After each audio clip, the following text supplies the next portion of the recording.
Welcome back, everyone. Today we're going to be eliminating the parameter in each of these sets of equations. So let's dive in.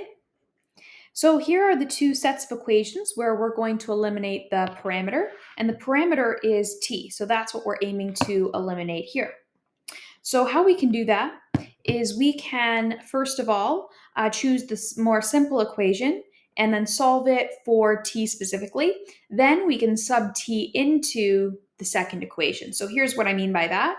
First, I'm going to take the first equation, which is x equals to t minus 1, and I'm going to solve that for t. So I'm going to start by adding 1 to both sides and getting that 2t is equal to x plus 1. Then I'm going to divide both sides by 2 to get that t is equal to x plus 1 over 2, like that. And there we go. Now I'm going to plug this equation that I got into the second equation, which is y equals t squared plus 2t plus 1. So that's going to be x plus 1 over 2 squared plus 2 times x plus 1 over 2 plus 1. And now I'm just going to simplify that, make it a little bit nicer here.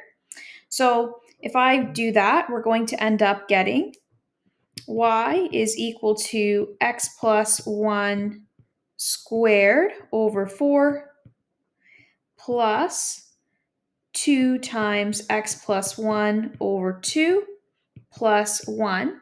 And now I would like for all the denominators to be the same. Ordinarily, I'd cancel these out and say this is just x plus 1. However, there's not really much point in doing that because I want everything to be in the form of denominator 4 so that we can combine all three denominators or all three of the terms together.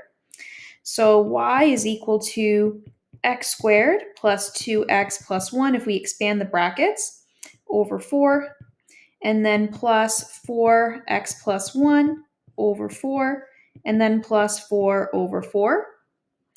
And then actually I'm going to move this down a little bit so we have more room for the current exercise. Then we're going to add these all together. We're going to get x squared plus 2x plus 1. And then if we expand these brackets, we get 4x plus 4x plus 4. And then plus another 4 again for this 4 over here on the right.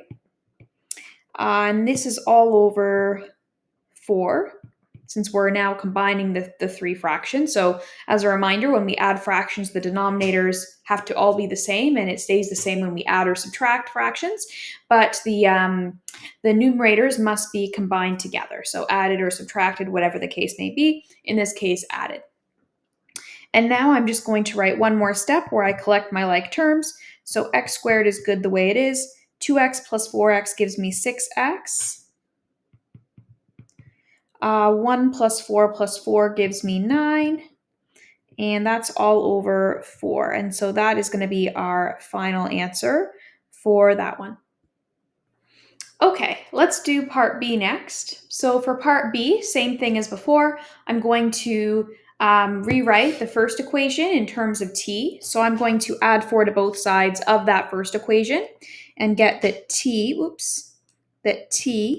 is equal to x plus 4. Then I'm going to plug in t equals x plus 4 into the second equation. So y is equal to x plus 4 squared instead of t squared, plus 8 times x plus 4 instead of 8 times t, and then plus 16. And then I just need to expand and simplify that. So y is equal to x squared plus 8x plus 16 plus 8x plus 32, because don't forget the distributive property on these parts, plus 16. And then if we combine those terms, we get x squared on its own. Then we're going to combine 8x with 8x to get plus 16x. And then we're going to combine 16, 16, and 32. And if we add all those together, we get 64. And so this is our final equation, and we've now eliminated the parameter t. As always, if you have any questions, please leave those in the comments section, and we'll see you for the next one.